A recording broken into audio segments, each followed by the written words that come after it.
sabíamos. A sua ascensão aos céus só iria ocorrer após 40 dias.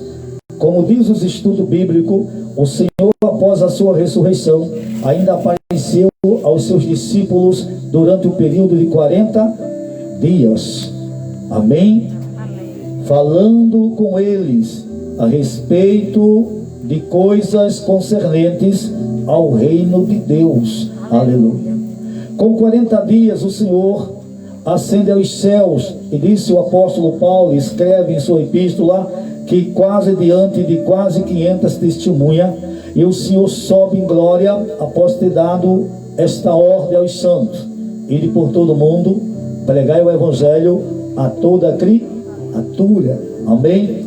Ascendendo aos céus, passam-se 10 dias, e quando se completa 10 dias que Jesus tinha subido para a destra do Pai, o Espírito Santo é concedido, e a igreja, no dia de Pentecostes, uma festa de ação de graças, aleluia, uma festa gloriosa e santa, no dia de Pentecostes, foi revestida com o poder do Espírito Santo para anunciar o Evangelho, para levar adiante a missão de pregar a palavra de quem? De Deus, para servir a Deus. Irmãos, está entendendo? Nós não recebemos essa virtude apenas para caminharmos no caminho da justiça e triunfarmos sobre o pecado. Também vem sobre nós a obrigação de pregar o Evangelho, a palavra de Deus, a grandes e pequeno, e de testificarmos e de testemunharmos que Jesus Cristo, o Rei da Glória, é Senhor de vivos e de mortos, e que todo aquele que nele crê não perece, mas tem vida eterna. O Senhor está conosco, na pessoa bendita do seu Espírito Santo. Quando você vai para o livro de Atos capítulo 2, iniciando ali o texto, você vai ver o momento, o que está escrito é algo glorioso, e foi por causa disso que Pedro se levantou, porque nem Jerusalém, e tinha gente de nações, louvado seja Deus, nem todo mundo que estava em Jerusalém naquele dia compreendeu a manifestação e a presença do Espírito Santo, aleluia, que veio sobre a igreja cristã. Aleluia.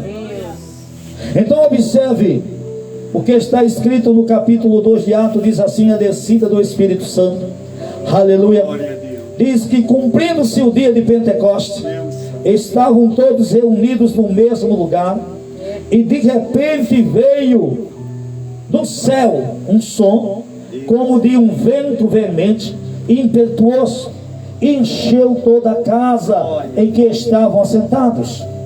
E foram vistos por eles línguas repartidas como que de fogo, as quais pousaram sobre cada um deles.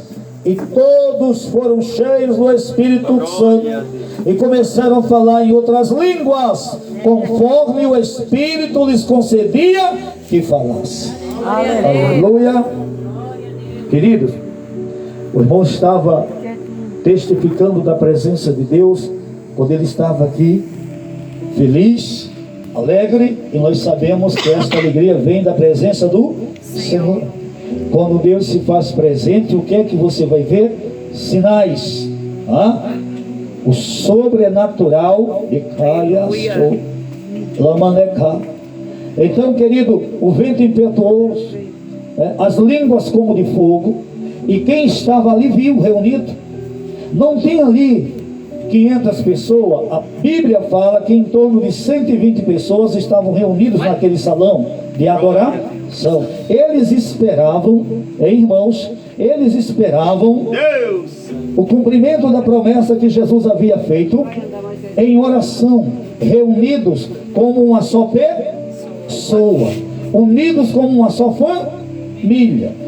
E todos aqueles que ouviram a Jesus, que obedeceram a sua ordem, estavam lá naquele cenáculo. Mas não tinha 500, era em torno de 120. Porque Jesus disse: ficai em Jerusalém, até que sejais revestido de poder, ou com poder. Porque a obra de Deus, a proclamação do Evangelho, não é uma obra natural, é sobrenatural. Aleluia. O inimigo de Deus e da sua obra também é sobrenatural. E para vencê-lo, só com o poder de Deus. A igreja precisava do revestimento do Espírito Santo. Glória a Deus. Glória a Deus. Para servir aos propósitos do Deus vivo. Ele mesmo nos salvou, nos purificou, nos santificou, pagou o preço por nós e nos capacitou para uso na obra dele. Aleluia! Aleluia! Então, quando a igreja foi impactada pelo Espírito, eles foram cheios, começaram a falar em outras línguas, a profetizar. Então pense, uma pessoa só te chama atenção, duas te chamam atenção, três te escandaliza, imagina aí 120. Oh glória, aleluia, cheios do gozo, da virtude, do poder, da presença de Deus na pessoa do Espírito. Decaia, aleluia, glória a Deus. Oh irmão, muitas pessoas que estavam ali ficaram escandalizadas, aleluia, decaia. Veja que o texto vai dizer, glória a Deus, bendito seja o nome do Senhor. No verso de número 12, olha o que aconteceu quando Deus selou a igreja para a obra de missões, para viver a vida o qual Deus nos concedeu no Cristo. Olha o que aconteceu. Está escrito no verso 12: e todos se maravilhavam e estavam suspensos, dizendo uns para os outros: que quer isto dizer? E outros zombando diziam: estão cheios de mosto. Olha, muita gente que estava em Jerusalém olhou para a igreja, para os 120 que ali estavam, mais ou menos, cheios de poder. Aleluia. glória a Deus. Está assistindo aí, irmão? Aleluia.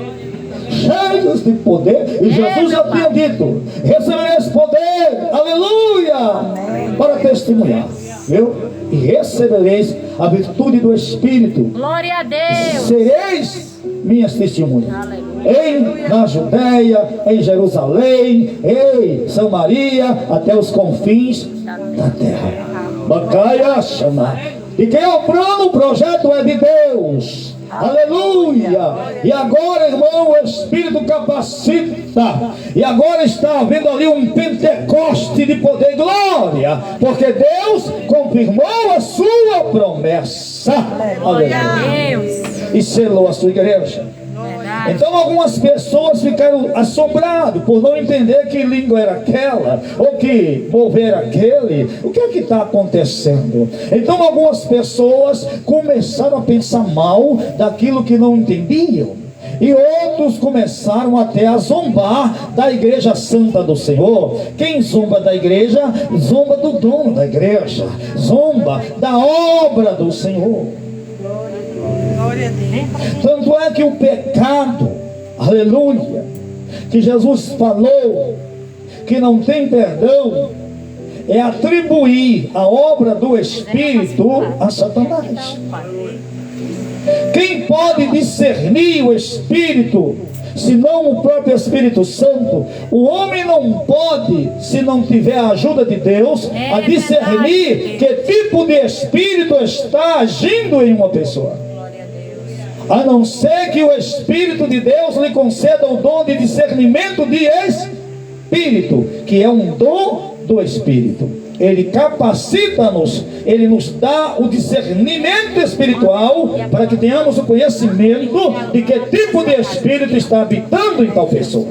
Aleluia! Mas isso não é algo, irmão, que está em todo mundo. Isso é um dom do Espírito. E o Espírito não dá a quem quer, só aquele a quem Ele quer dar ou escolheu para tal obra. Amém? Amém. Dom do Espírito. Então nós temos aqui uma confusão, porque tem pessoas escandalizadas e por não entender o que está acontecendo estão falando mal. É verdade. E quem fala mal das coisas de Deus está pecando contra Deus. Amém? Você entendeu o problema aqui? Agora veja o que é um homem cheio do Espírito. Veja a ação do apóstolo Pedro. Quando Pedro viu, glória a Deus, que as pessoas estavam falando mal, e falando mal porque não tinham conhecimento do que estava acontecendo, o apóstolo se levantou. Mas o apóstolo não se levantou para criticar, É verdade. para acusar. O apóstolo se levantou para explicar àquele povo o que de fato estava acontecendo. E aqui entra o discurso do apóstolo Pedro. E o que é que nós aprendemos aqui? É que quando os outros não estão entendendo, é nosso dever procurar explicar para eles a razão daqueles acontecimentos. Para isso Deus levantou os ministros do Evangelho. Aleluia! Para isso o Espírito Santo nos capacita e nos dá graça. Então veja que o apóstolo Pedro, ele se levanta para livrar aquele povo do mal, para livrar aquele povo de trazer sobre eles a ira de Deus. Porque se o pecado continuasse, eis, com certeza ia atrair a ira de Deus. E a ira de Deus é destruidora, a ira de Deus é julgamento. Olha, o apóstolo não perdeu tempo, porque quem está cheio do Espírito e foi selecionado e chamado por Deus, foi chamado para falar do seu Evangelho, para pregar a sua palavra, para falar de suas promessas. Amém? Para anunciar e apresentar o Redentor. Aleluia. Aleluia. E aí você percebe que Pedro agora é um novo homem, cheio do Espírito Santo, cheio de graça e sabedoria. No verso 14 Pedro diz: Pedro, porém, pondo-se em pé com os 11, levantou a voz e disse-lhes: irmãos, olha só, queridos, espera um pouco, deixa eu falar algo para vocês. Não é o que vocês estão pensando. Eles não estão embriagados, não. Eles não beberam vinho demais, não. O que está acontecendo aqui, irmãos, foi o que Deus falou ao profeta Joel. Olha a grandeza de Deus para com aqueles ao qual Ele chama. Um homem de não muito estudo, porque temos o conhecimento que Pedro era indouto, não tinha muito conhecimento. Mas Pedro, aqui nesse texto, se levanta no poder e virtude do Espírito, citando os profetas, aquilo que estava escrito nos profetas, como base para explicar o que estava acontecendo. Porque a palavra de Deus nos ensina que Deus não faz nada sem antes mostrar os profetas, seus servos. Então, antes de Deus falar do derramamento do seu Espírito, aleluia, Deus já havia mostrado ao profeta Joel que viria um tempo, e Joel falou no seu livro, deixou escrito que chegaria este tempo em que o Pai, o Todo-Poderoso, derramaria do seu próprio Espírito sobre toda a carne. É um projeto de Deus. Quando você vai para o profeta Ezequiel, capítulo 36, verso 26, 27, você vai ver lá também que Deus fala de um tempo de restauração, que Ele mesmo ia chegar um tempo em que Ele mesmo ia conceder ao homem um novo coração e ia colocar no homem do seu Espírito. Aleluia.